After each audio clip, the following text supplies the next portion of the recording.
Hi, my name is Derby, the host of the show Cooking with a Dinosaur. I couldn't quite do the accent actually. I think I'd practice. So this is morning.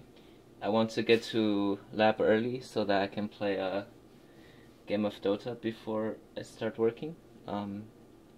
We'll try to make tamagoyaki. It's the only dish from the Cooking with the Dog that I actually could make. So we need some small fish, dried, green onion, and obviously a lot of egg. So we'll first make the fish stock. Just have a bit of water. Throw a good handful of fish in there and heat it on the oven, which is not in camera view, but you can trust me that it does exist, right? Have some object permanence. And what we'll do now is we'll cut the onion.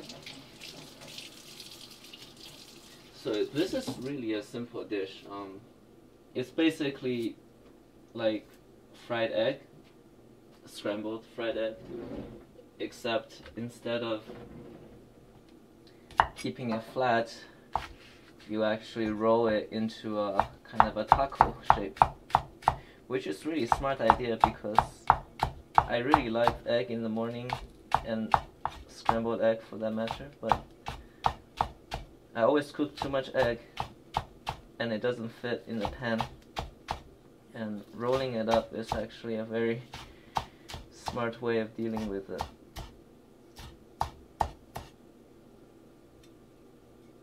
Okay, and you have some green onion as well.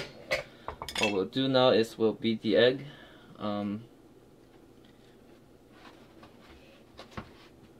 So you want to hit the egg on a flat surface, alright? If you hit it on the edge of the bowl, what will happen is you wouldn't crack the egg per se, you actually push the shell along the edge inside the egg. So that's actually no good. You want to cleanly separate the two shells. So you want to crack the egg on a bit of a flat surface, and you mess up, have a huge shell in it, right? Oh my god, it's icy cold. Right, got him. And then you beat the egg. The way you beat the egg, right? Make a tornado sideways inside the egg. Make sure you beat it well, but you don't need to go over the top with the actual beating of the egg. For normal scrambled or fried egg, you want some water in it, but we're going to use a fish stock. The fish I got in Chinatown in New York, see this whole bag? It's only about $2. It's really cheap. And the purpose of the stock, I think, is to give it a little bit of meaty flavor or fishy like flavor.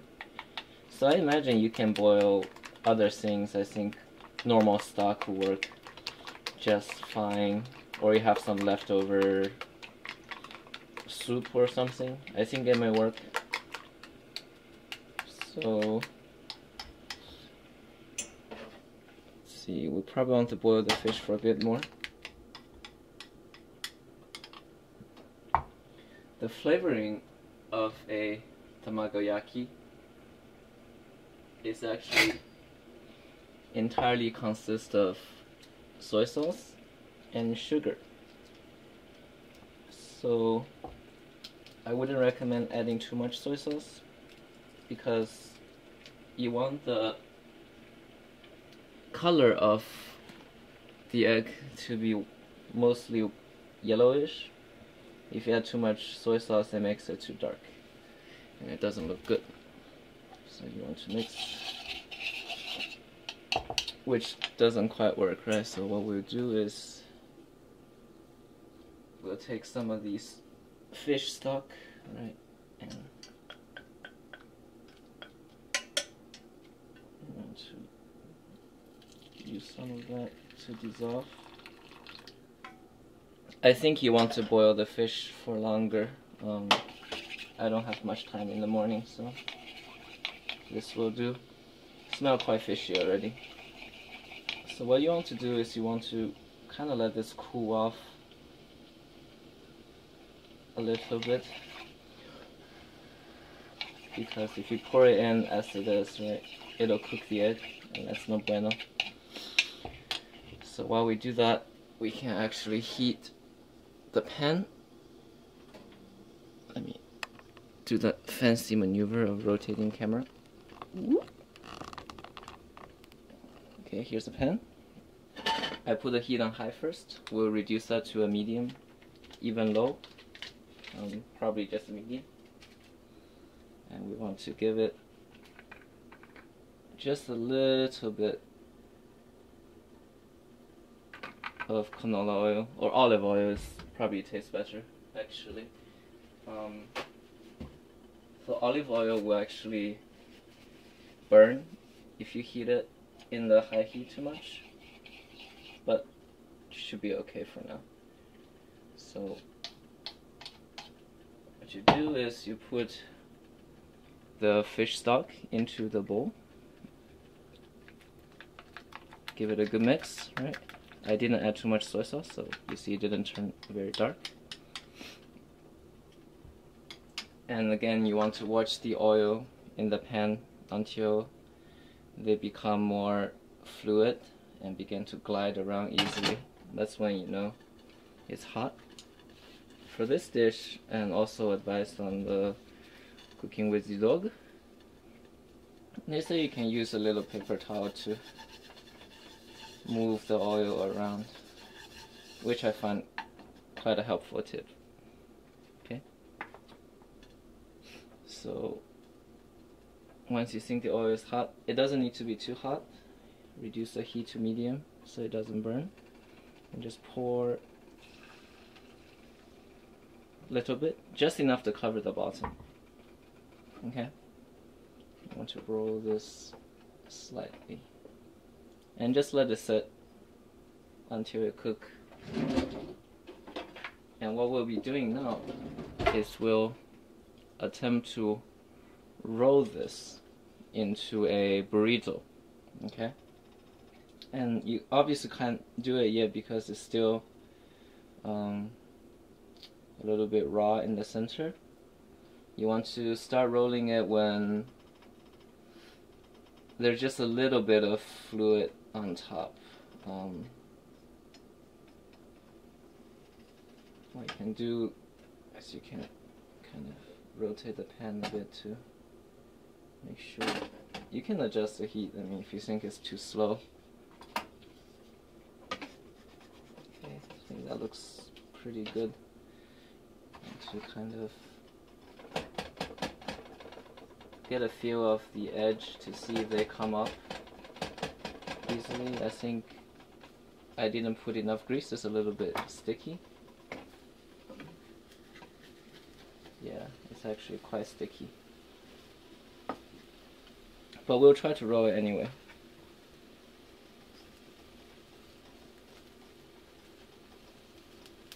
The first roll is the hardest, but if you can get the first roll, everything afterward is easy. Just be very patient. The egg is extremely fragile. Just be very patient with it. Look at that. Can you see? First row. Push it all the way to the side. Okay. And add more oil. Just a little bit. I think I added too much. And push the oil around with the paper towel. Okay, give it a nice coat so it doesn't stick. Okay, and pour in more egg. Again, just enough to cover the bottom. Don't need to pour too much. I think for 3 eggs in which I used, I have to pour about 3 to 4 times total. Okay, if you make this hole, you can puncture it and make sure the juice go to the bottom, and make sure it goes around in the corner so that it makes a holistic shape. And we can roll now because it's almost cooked. It will continue to cook as it's resting on the side of the pan, so there's no pressure to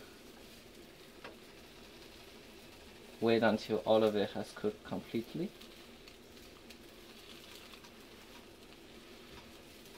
Give it a nice gentle nudge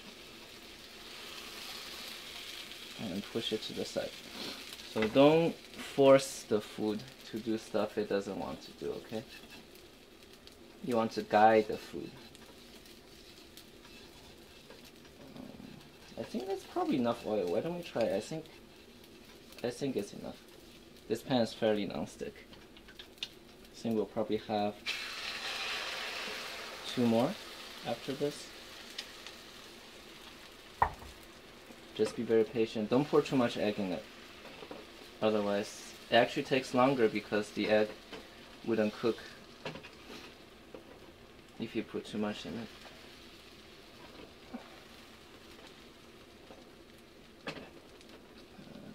We'll just wait.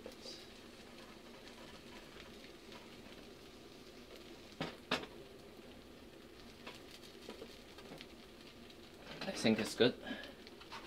So as they get bigger, you want to use the spatula on one side and chopstick on the other. Right? It's actually quite easy to roll once you get it started.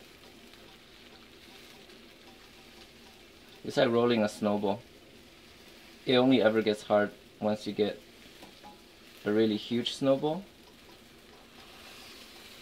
Aside from that, all the hardness is in the beginning of the snowball. And we already have a pretty good start. Okay, I think we need a little bit more grease in there.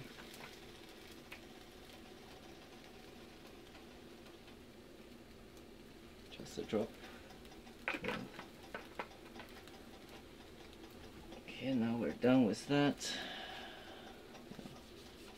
Give it a nice rub on the bottom. And pour in the last bit of egg.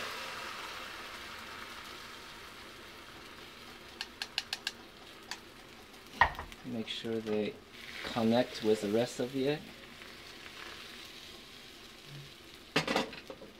And we can roll. Tugging on the bottom of the tamagoyaki and roll with a chopstick on the other end. Okay.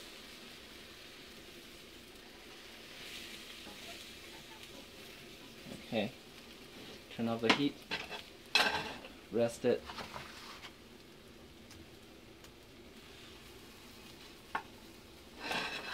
Can you see? Okay. We'll be transferring it onto a plate now because it's done.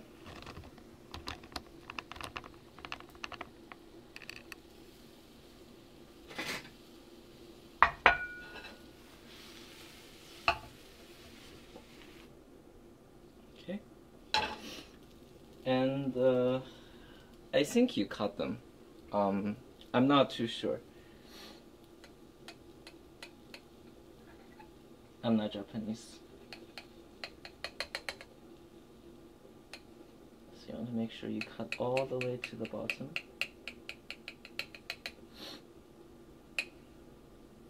You see the lump on the side? I think I left an uneven piece of egg on the bottom for too long. So I made this lump shape.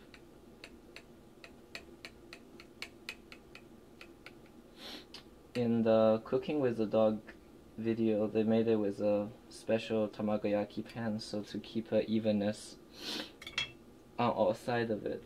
I only have my normal pot, so it will be less pretty, but it will do. It's quite hot.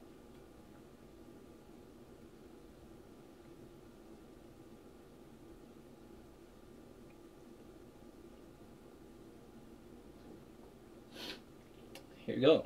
And this is a simple breakfast dish. It's called tamagoyaki.